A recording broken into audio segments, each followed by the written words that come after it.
10th chapter 22 निबंध कैसे लिखें। ठीक है, आप जानते हैं कि जब कभी कोई घटना घटित होती है या हमें किसी नई बात का पता चलता है तब हम उससे दूसरों को बताना चाहते हैं। यदि कोई दूसरा सामने न हो तो हम उसे लिखकर अभिव्यक्तित करना चाहते हैं।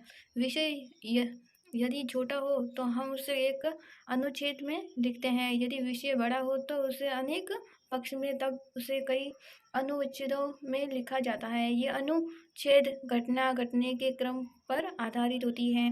जब किसी बात या घटना को सही क्रम देकर एक ही अधिक अनुच्छेदों में लिखा जाता है तब वह निबंध कहलाता है। आइए इस पाठ के माध्यम से समझें कि एक अच्छा निबंध कैसे लिखा जाता है। उद्देश्य, इस चैप्टर को पढ़ने के बाद आप ये सारे प्रश्नों को हल कर सकेंगे और ये सारे विवरणों को समझ सकेंगे।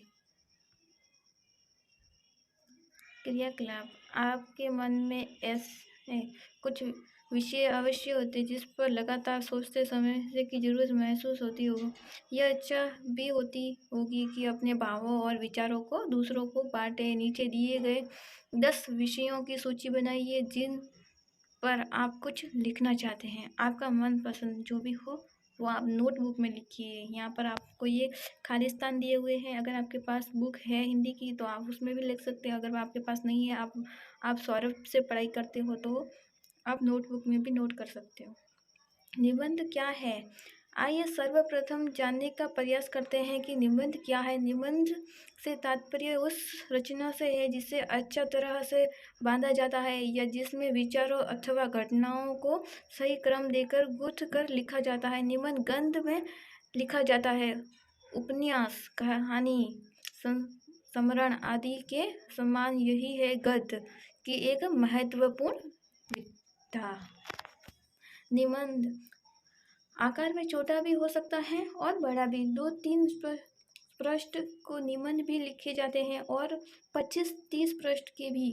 आपको सामान्य 3-4 पृष्ठ के निबंध लिखने का अभ्यास करना चाहिए। निबंध का विषय कुछ भी हो सकता है। आप किसी भी वस्तु, घटना, विचार तथा भाव पर निबंध लिख सकते हैं। आवश्यक बात यह है कि उस निबंध में आपके अपने विचार या आपके अपने अनुभव होने चाहिए। यदि आप दूसरों के विचारों को पढ़ते या सुनते भी हैं तब भी उन्हें अपनी भाषा में प्रस्तुत करना पढ़ने वाले को ऐसा प्रतीत होना चाहिए कि आप अपनी बात या अपने विचार प्रस्तुत कर रहे हैं। आप किसी भी में निबंध लिख सकते हैं। ठीक है, और निबंध लिखना तो सबको पता है कि निबंध किस किस बातों पर लिखा जाता है। जब हम निबंध लिखने की बात करते हैं तो आपका पहला सवाल यह हो सकता है कि हम निबंध क्यों लिखें, इसकी क्या आवश्यकता है। आपने सही प्रश्न पूछा है। आप जो भी कार्य करें उसके क्यों का उत्तर जानना आपका अधिकार है। दीपावली पर या यदि मैं प्रधानमंत्री होता जैसे विषयों पर निबंध लिखने से हमें क्या हासिल होगा। आइए हम इस प्रश्न का उत्तर ढूंढने की कोशिश करें। आइए एक सामान्य उदाहरण लें। मान लीजिए आपके घर में रास्ते में निम्नलिखित स्थल आते हैं जैसे कि मंदिर, स्कूल, बगीचा, अस्पताल, मिठाई की दुकान। ठीक है, आपका मित्र आपके घर आने के लिए रास्ता जानना चाहता है। आप मित्र को अपने घर का रास्ता किस प्रकार बताएंगे, यहाँ लिखिए। आपने ठीक लिखा। आप बताएंगे कि आपके घर के रास्ते के क्रम में क्या क्या चीज़ें आती है या कौन कौन से स्थान आते हैं। यानी गली के किनारे ही एक मंदिर है, उस मंदिर के आगे चलने पर स्कूल है, स्कूल के पास वाली गली में बाई और मुड़ने पर एक बगीचा है, फिर दाई और मुड़ने पर अस्पताल तथा उससे आगे लगभग 5 मीटर चलने पर बाई और एक मिठाई की दुकान है। बस उसके सामने ही मेरा घर है। आप यह तो नहीं बता सकते कि मेरे घर के रास्ते में एक बगीचा आता है, एक मंदिर, एक मिठाई की दुकान, एक अस्पताल और एक स्कूल। ऐसा सुनकर आपका दोस्त और चाहे कभी भी पहुंच जाए, कहीं भी पहुंच जाए, लेकिन वह आपके घर तक नहीं पहुंच सकता। आप अपने मित्र को अपने घर बुलाना चाहते हैं तो आपको उसे पूरा रास्ता विस्तार से समझाना होगा। शायद इसीलिए सूचना का घटना को विस्तार से लिखने की आवश्यकता होती है। विस्तार में क्रमबद्ध लिखने का यह तरीका ही निबंध का जन्मदाता है। आइए अब निबंध लिखने की बात करें। निबंध में हम किसी विषय पर अपने विचार क्रम से और व्यवस्थित ढंग से इस प्रकार लिख सकते हैं कि पढ़ने वाला हमारी बात को समझ सके और उससे प्रभावित हो सके। निबंध लिखने से हमें किसी विषय पर अपने विचारों को एकत्रित करने पर क्रमबद्ध करने, उदाहरण जुटाने और उसे प्रभावशाली भाषा में कहने या लिखने का अभ्यास होता है। यदि कारण है कि हम निबंध लिखते हैं, इससे हमें न केवल मित्रों के साथ बातचीत करने में अपितु घर के दस्तावेज में और सभी जगह अपनी बात उचित ढंग से करने या लिखने में मदद मिलती है। एक बात और, हिंदी में अलावा इतिहास, अर्थशास्त्र, भूगोल, वाणिज्य आदि विषयों में अनेक प्रश्नों के उत्तर हमें कुछ विस्तार से लिखने होते हैं। जैसे अकबर के शासन की विशेषताएं, भारत की जनसंख्या समस्या, भूमध्य रेखा की जलवायु या मांग और पूर्ति संबंधित प्रश्न। ऐसे प्रश्नों को निबंधबाधित प्रश्न कहा जाता है। उसके उत्तर लिखने में भी निबंध लेखक का अभ्यास का काम करते हैं। हाँ, तो अब आप समझ गए कि निबंध लिखने का अभ्यास करने की आवश्यकता क्यों। समझना निबंध के प्रकार। आइए अब निबंध के बारे में कुछ और बातों को जानने की कोशिश करें। विषय और लिखने वाले की मन स्थिति के अनुसार अलग अलग तरह के निबंध लिखे जा सकते हैं।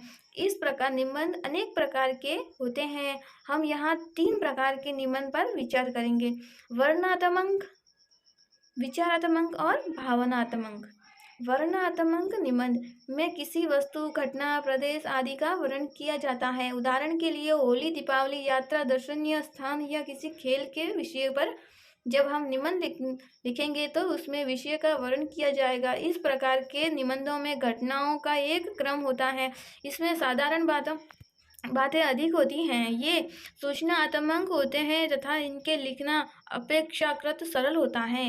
विचारात्मक निबंध लिखने के लिए चिंतन मन की अधिक आवश्यकता होती है। इसमें बुद्धि तथ्य प्रधान होता है तथा ये प्राय की व्यक्तिगत, सामाजिक तथा राजनीतिक समस्या पर लिखे जाते हैं। दूरदर्शन का जीवन व प्रभाव, दहेज, वर्तन, प्रजातंत्र आदि किसी भी विषय का विचारात्मक निबंध लिखा जा सकता है। इसमें विषय के अच्छे बुरे पहलुओं पर विचार किया जाता है, तर्क दिए जाते हैं तथा कभी कभी समस्या को हल करने के सुझाव भी दिए जाते हैं। भावात्मक निबंध या भाव प्रधान निबंध में आप विषय के प्रति अपने भावात्मक प्रतिक्रिया व्यक्त करते हैं। इसके कल्पना की प्रवणता करती है, कर्त की बहुत अधिक गुंजाइश नहीं होती है। उदाहरण के लिए मित्रता, बुढ़ापा, यदि मैं अध्यापक होता आदि विषयों पर निबंध लिखने समय आप अपने भावनाओं पर खोलकर व्यक्त कर सकते हैं। भाव की तीव्रता होने के कारण इस निबंधों में एक प्रकार की आत्मीयता या अपनात्मक रहता है। यह अपनात्मक ही इस प्रकार के निबंध की विशेषता है। इसीलिए इसी प्रकार निबंध को विषय वस्तु के आधार पर भी अनेक वर्गों में बांट सकते हैं, जैसे कि सामाजिक निबंध, संस्कृति निबंध, देश प्रदेश, राष्ट्रीय चेतना परक निबंध, विज्ञान तकनीकी एवं प्रौद्योगिक परक निबंध, वैयक्तिक एवं खेल निबंध, शिक्षा एवं ज्ञान निश्चयक निबंध, राजनीतिक निबंध, प्रेरक व्यक्तिगत सुक्तिपरक निबंध, मनोरंजन के साधन, भाषा, साहित्य एवं प्रभाव परक निबंध आदि।